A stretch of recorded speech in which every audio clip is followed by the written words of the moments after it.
ബജറ്റിലെ അവഗണനയ്ക്കെതിരെ പ്രതിഷേധമറിയിച്ച് കേരള പ്രവാസി സംഘം Paravur area committee. കമ്മിറ്റിയുടെ നേതൃത്വത്തിൽ നടത്തിയ പ്രതിഷേധ പ്രകടനം ജില്ലാ ട്രഷറർ VR അനിൽകുമാർ ഉദ്ഘാടനം ചെയ്തു.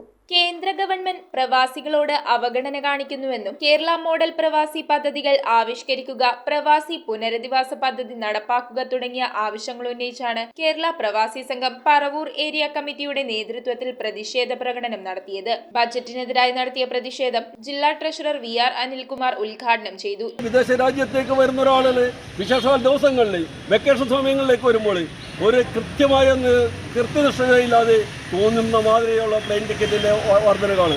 5000 മുതൽ 1 ലക്ഷം രൂപ വരെയാണ് ഒരേ സമയത്ത് ടിക്കറ്റിൻ്റെ വില വർധന.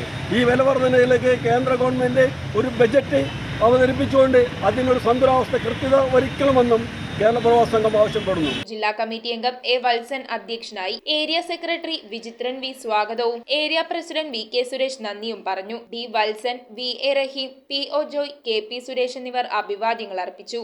നമ്മുടെ ഏറ്റവും വലിയ പ്രതീക്ഷയായിരുന്നു എയിംസ് എന്ന് പറയുന്ന ലൈബ്രറി കമ്പനി. നമ്മളിവിടെ 50 ഏക്കർ സ്ഥലം എല്ലാം എടുത്ത് അതിൻ്റെ പ്രവർത്തനങ്ങളെല്ലാം പൂർത്തീകരിച്ച് ഇത് ഗവൺമെൻറ്റിനോട് നേരിട്ട് സെൻട്രൽ ഗവൺമെൻറ്റിനോട് പറയുകയും അവരുടെ സാങ്ഷൻ പല മന്ത്രിമാർ, കേന്ദ്രത്തിൻ്റെ പല മന്ത്രിമാർ ഇതിനു മുമ്പ് വന്നപ്പോൾ സാങ്ഷൻ വരെ തരുന്ന പരുവത്തിലെത്തിയിരുന്നു. പക്ഷേ ഈ ബഡ്ജറ്റ് വന്നപ്പോൾ ആ എയിംസ് എന്നൊരു മെഡിക്കൽ കമ്പനി ഇവിടെ വരേണ്ടതിന് പകരം അതിനെ തിരിഞ്ഞു പോലും നോക്കിയിട്ടില്ല എന്നുള്ളതാണ് സത്യാവസ്ഥ. News bureau, Paravur. ആദ്യ കാഴ്ചയിൽ നിങ്ങളുടെ മനസ്സിൽ പതിയുന്ന ലൈറ്റ് വെയ്റ്റ് സ്വർണ്ണാഭരണങ്ങളുടെ വൈവിധ്യമാർന്ന കളക്ഷൻസ്.